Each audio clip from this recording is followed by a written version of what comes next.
So now for a little respite, we'll go to a non-revolutionary person, Dr. Nir Buras, who will bring us down to earth and talk about a very non-controversial thing. Nir, please give us your talk. Thank you very much, Nikos.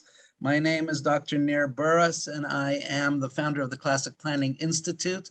We're probably the most revolutionary among this group, and you'll see that in a moment.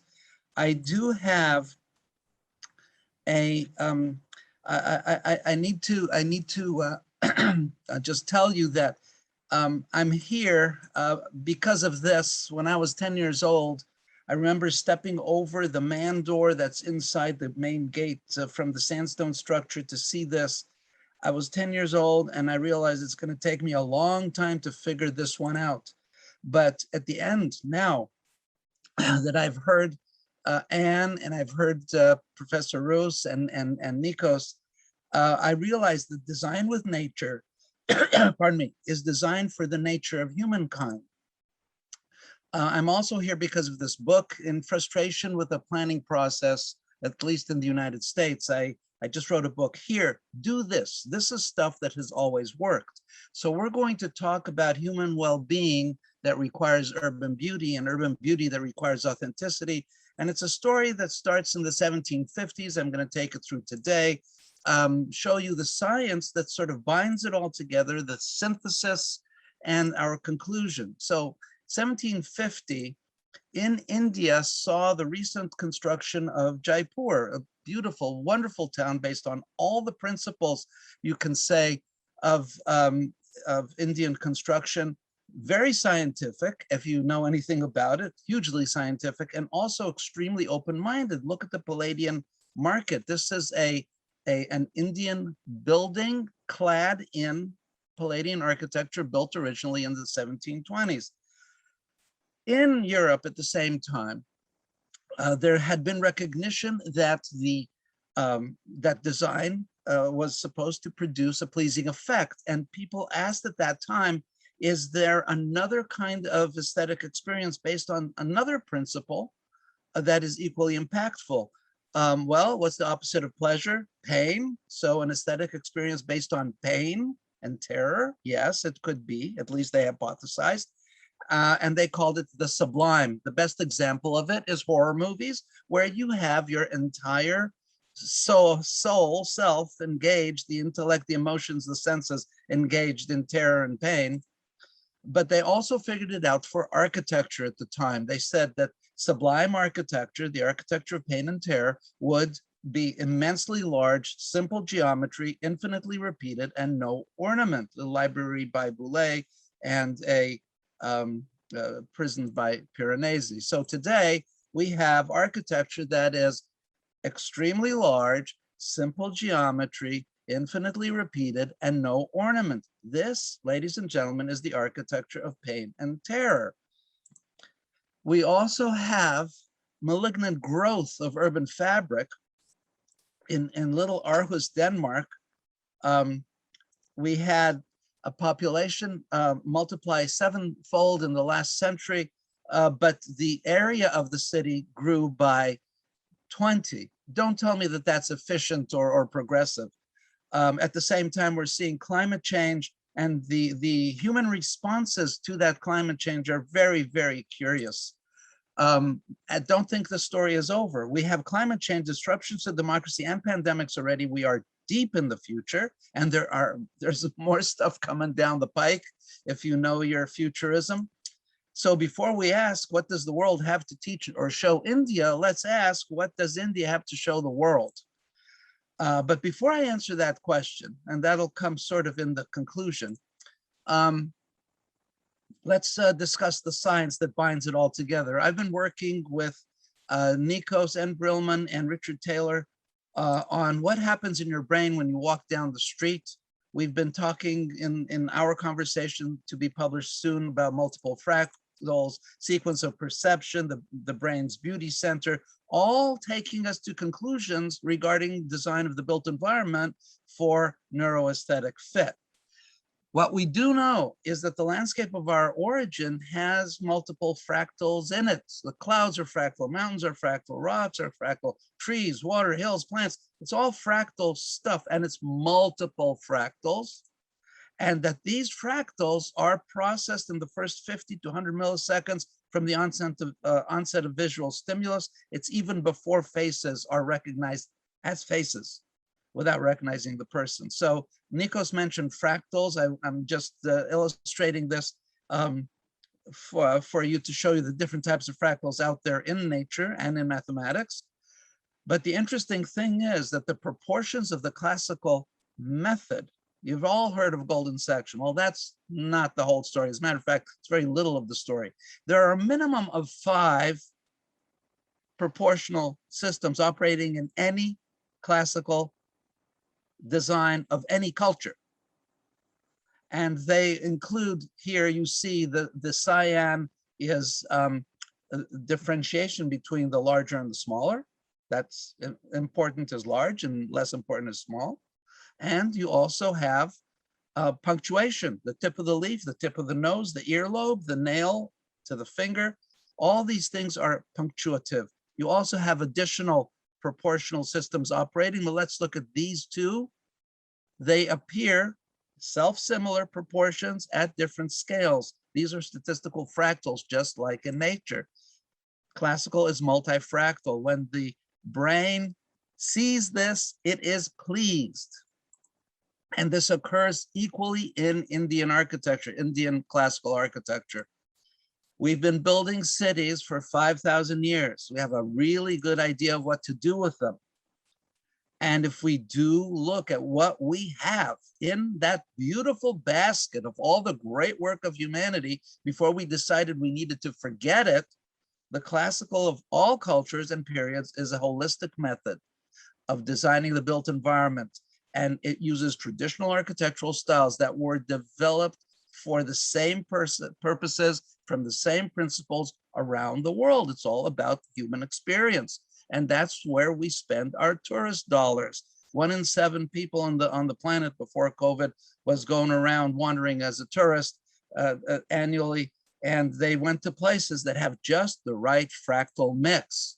So when we're looking at traditional architecture, how we built cities before planning ruined them, it is the same fractal dimensionalities as the African savanna. It fits the human brain perfectly. And the proof of it is some of the work that Anne has done. The eye tracking you see on the bottom, a modernist design for the Eisenhower Memorial in Washington, D.C. The eye has no idea where to stop. It wanders around aimlessly and actually focuses on places that are irrelevant to the design. Whereas in the traditional above here, the eye homes in right to the single most important spot in the composition, and that is where you're going to have the inscriptions and the carving, everything telling you all about it. So to synthesize all this stuff really requires bringing together philosophy, aesthetic experience, and neuroscience. And you can read about that in chapter 6 of The Art of Classic Planning. The crux of it is, and you've heard this somewhere, somehow already, it's about the whole notion of truth, goodness, and beauty, which the Greeks have given to us as an idea of holism. The classical method does use these. It works directly with these. It was translated by Vitruvius to firmitas, utilitas, venustas. In English, it is firmness, commodity, and delight, which in today's terms is durability, long-term adaptive reuse, and neuroaesthetic fit. And Premchanda Davarkar calls it integrity, empathy, and emancipation and transcendence. Excuse me for using your terminology, but I think that we're all saying the same thing. So does Alexander, in many more words than the actual classical method needs, because the classical method is genuinely holistic. The whole idea of holism is that if you can measure one part, you're measuring the whole. If you're changing one part, you're changing the whole.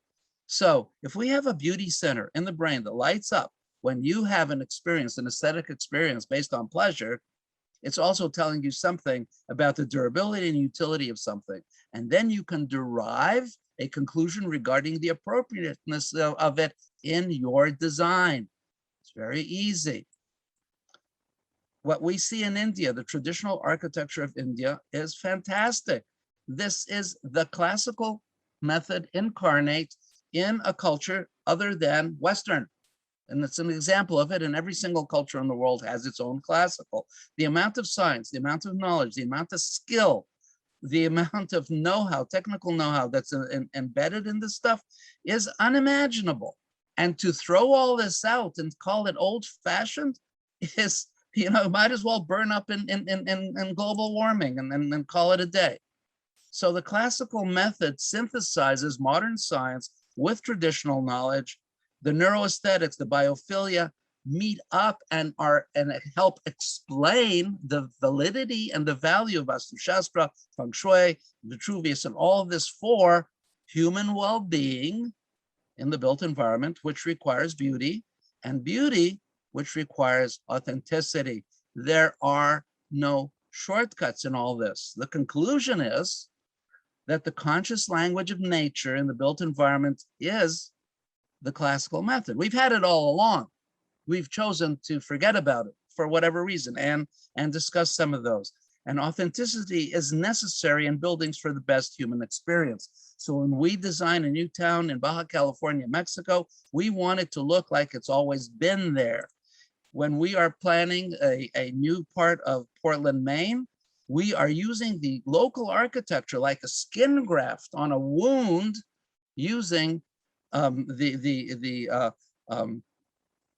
industrial waterfront architecture, the commercial architecture, the urban architecture of the three levels of the town appropriately. We're not taking the gravel and the pus and sewing them back up. This is not problem solving. Problem solving focuses on problems that were defined in the past. And it's like walking into the future backwards. What we're doing here is actually using what works to heal urban fabric. Now, because of the holism of all this, you find out that it is also seismically resilient. You have examples in Japan, have examples in Oakland, California, and you have examples in India galore of seismic resilience. You have resilient materials. I do not need to tell you anything about that. You have them all right there in India. This is paint. This is metallic oxide paint that has lasted almost 200 years, still bright and shiny. And there is pandemic resilience in traditional architecture. Look at how all the people are socially distanced. And if you look at the patterns in the architecture on the street side, you know that they inform people how to distance. These are subliminal cues that Jan Gehl goes into this whole explanation about, when in fact it's built into the classical system.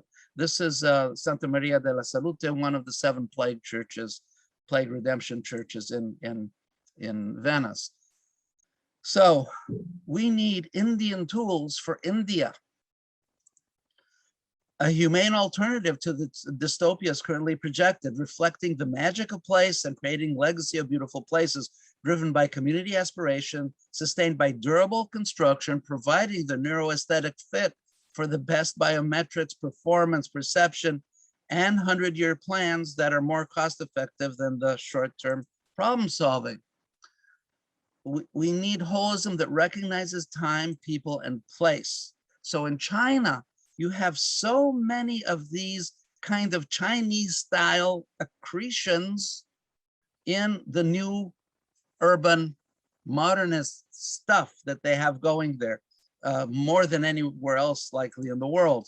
But I do want to tell you that there has been a discourse in recent modern times, for example, Josep Plečnik in Ljubljana, of the classical approach, and the authentic responses to human and local well-being that are native to India are spectacular and extraordinary. And that's where the lessons for India are.